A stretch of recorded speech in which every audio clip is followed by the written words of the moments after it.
La question c'est quoi la gloire de Dieu?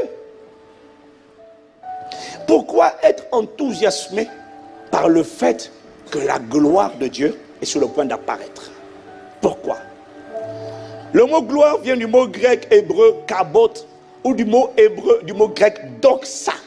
Dis avec moi doxa. Le mot doxa signifie éclat, lumière, splendeur, beauté, magnificence, apogée.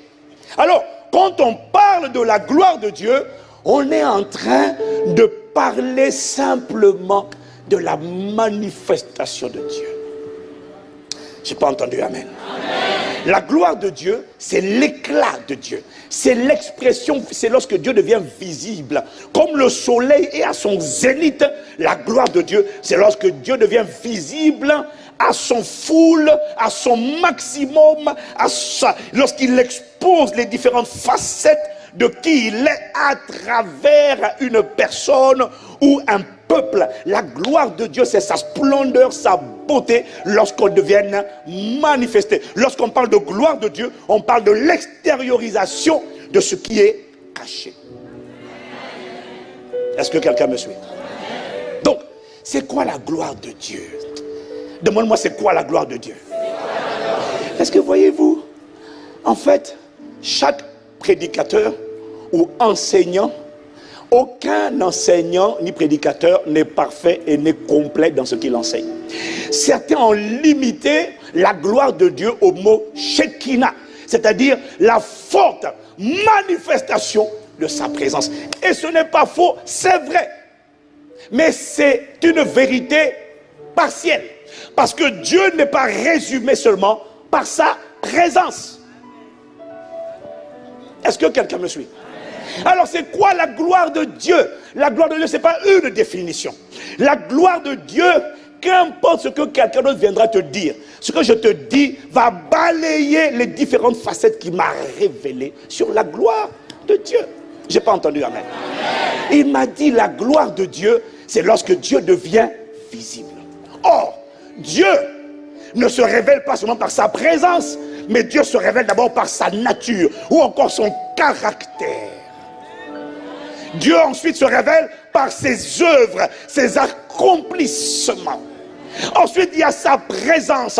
Et Dieu aussi se révèle par sa volonté. En fait, là où je vais t'emmener, c'est de comprendre que lorsqu'une personne marche dans l'humilité de Christ, dans l'amour de Christ, dans la douceur de Christ, dans la paix qui surpasse toute connaissance et toute intelligence, lorsqu'une personne marche dans la joie indescriptible et pleine de gloire, lorsque, malgré les mauvaises nouvelles, elle réjouit, elle célèbre, elle est dans la joie. Oh! En fait, ce que tu n'as pas compris, c'est que cette personne est en train de manifester la gloire de Dieu dans son caractère. Oh, quelqu'un me dit amen. Lorsqu'une personne est un instrument à travers lequel Dieu accomplit des miracles, c'est la gloire de Dieu visible à travers ses œuvres. Je te montrerai que lorsqu'une personne accomplit sa destinée, libère son potentiel, est en train de fonctionner exactement comme Dieu avait prévu qu'elle fonctionne, elle est en train de manifester la gloire de Dieu. Oh! Dis avec moi la gloire de Dieu. Et bien sûr, lorsque sa présence, oh non, c'est pas pour aujourd'hui, sinon ça risque d'être dangereux.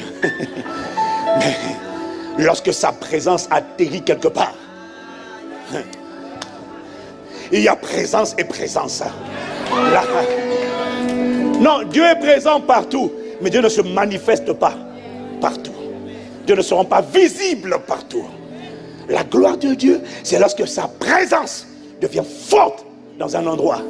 Je te dirai ce qu'il m'a dit.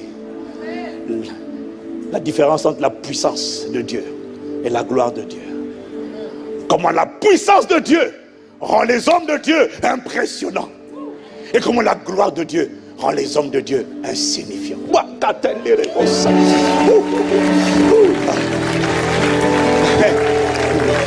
m'a dit, dans ma puissance, on voit l'homme de Dieu. Mais ça c'est la puissance, l'onction. Mais quand c'est ma gloire, l'homme de Dieu à genoux.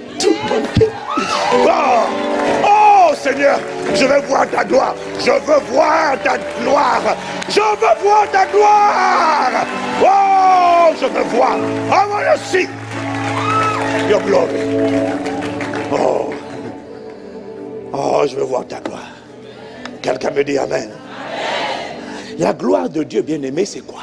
La gloire de Dieu, c'est la manifestation, pas de la présence de Dieu, mais de la personne de Dieu. Dans toutes ses facettes. Dis amen. Caractère, œuvre, présence, volonté. Parce que lorsque ce que Dieu a dit est manifesté, sa gloire est révélée. Pourquoi? Parce que c'est ce qu'il a dit qui a pris forme. Et on verra plus tard. Si ta vie... Non, on va pas dire.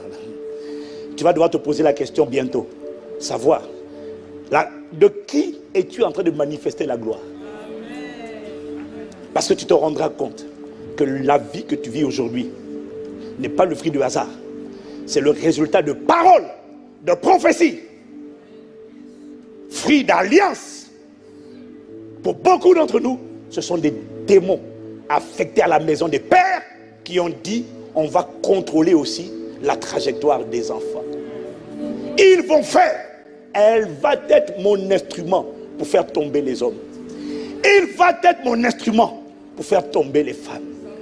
Et l'enfant grandit et il est pressé par des pulsions qui le poussent à poser certains actes.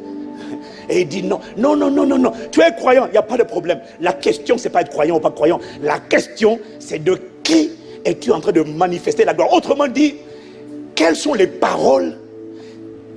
Qui a prononcé les paroles que tu es en train de vivre? Ma vie te glorifiera. Ma vie sera le résultat des paroles que tu as prononcées avant la fondation. Oh, dis-moi amen. Waouh. Si tu me suis, je n'entends pas, je veux entendre un meilleur amen. Est-ce que tu peux acclamer la présence de Dieu?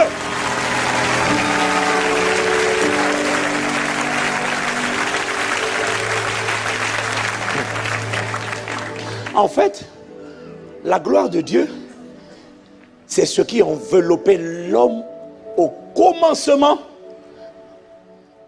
et que après le péché, il a perdu. La Bible nous dit dans Romains 3, verset 23, car tous ont péché et sont privés de la gloire de Dieu. Le péché, lorsqu'il est accumulé, a comme conséquence d'éloigner la gloire de Dieu. Ils ont péché, la conséquence, c'est que la présence, la gloire de Dieu s'est éloignée. C'est exactement ce qui s'est passé c'est exactement ce qui s'est produit dans le livre de Ézéchiel.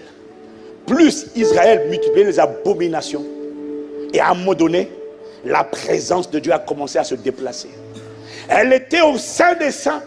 Et puis après, Dieu a commencé à sortir de la place. Il dit, je ne reste pas ici. Et il s'est mis au niveau du seuil, du temple, du parvis. Et progressivement, il s'est éloigné. Pourquoi? Le péché éloigne la présence de Dieu. Dis avec moi la gloire de Dieu. Et nous avons déjà dit ici que le péché est comme un vêtement qui enveloppait l'esprit de l'homme, qui a enveloppé l'esprit de l'homme lorsqu'il a péché, lorsque Adam a chuté. Son corps spirituel a été marqué d'un vêtement orange de condamné à mort. Ce vêtement était sur tout son esprit. Est-ce que quelqu'un me suit qui dit amen? Amen. Si le péché a habillé l'homme d'un vêtement et que le péché est opposé à la gloire de Dieu, alors la gloire de Dieu était comme un vêtement que Adam au commencement portait. Mais c'est un vêtement qui lui collait à la peau. Mais ce vêtement ne venait pas de Adam. Ce vêtement venait de la présence de Dieu, le Saint-Esprit, qui était venu demeurer en lui. Et quand le Saint-Esprit est venu demeurer en lui, un vêtement éclatant, rayonnant, étincelant, lumineux, jaillissait de lui. Est-ce que quelqu'un me suit? Et c'est exactement ce que dit la version parole vivante de Romains 3, verset 23. Parce que Romains 3, verset 23, parole vivante nous dit: tous, sans distinction, ont péché et ont perdu la beauté glorieuse dont Dieu avait revêtu l'homme. Tous ont manqué le but qu'il leur avait assigné dans son plan. Quelqu'un qui me suit dit Amen. Si tu me suis, dis Amen. Amen. Oh, dis avec moi, Seigneur, je veux vivre ta gloire. Oh. La gloire de Dieu est ce qui couvrait l'homme au commencement. Il était étincelant, resplendissant, éclatant, lumineux. Et c'est ce que David a vu dans le psaume 8. Quand il a eu la vision de l'homme au commencement, quand il a dit, dans psaume 8, verset 4 à 6, quand je contemple les cieux, ouvrage de tes mains, la lune et les étoiles que tu as faites, je m'interroge, qu'est-ce que l'homme? Pour que tu te souviennes de lui. Et le Fils de l'homme, pour que tu prennes garde à lui. Tu l'as fait de peu inférieur à Dieu. Et le texte hébreu ne dit pas tu l'as fait de peu inférieur à Dieu. Le texte hébreu littéralement traduit dit, il s'en est fallu de peu. Pour que tu ne le fasses Dieu. Oh là, les beaux ça te montre juste à quel point il a élevé l'homme à sa dimension. Et tu l'as couronné de gloire et de magnificence. L'éclat, la lumière, il resplendissait. Si tu ne comprends pas ça, tu ne vas pas comprendre ce que les hommes de toute race, toute langue, toute tribu, toute nation recherchent. Les hommes ne recherchent pas la religion. Voilà pourquoi quand on leur présente la religion, ça ne les intéresse pas. Même quand ils ne sont pas nés de nouveau. Qu'est-ce qu'ils cherchent? En fait, tous les hommes, tous ont péché. Tous ont péché. Ils savent qu'ils ont raté le but. Tous les hommes savent. Parce que quand il dit, dans Romains 3, verset 23, car tous ont péché. Le grec c'est amartano. Ça veut dire, ils ont raté la cible, ils ont manqué le coche, ils ont raté le but, ils ont tapé à côté. Et les hommes le savent. Inconsciemment, dans tous les êtres humains, il y a cette quête de ce qui a été perdu. Qu'est-ce qui a été perdu? Un vêtement qui s'appelait la gloire. Si tu ne comprends pas ça, vous n'allez pas comprendre.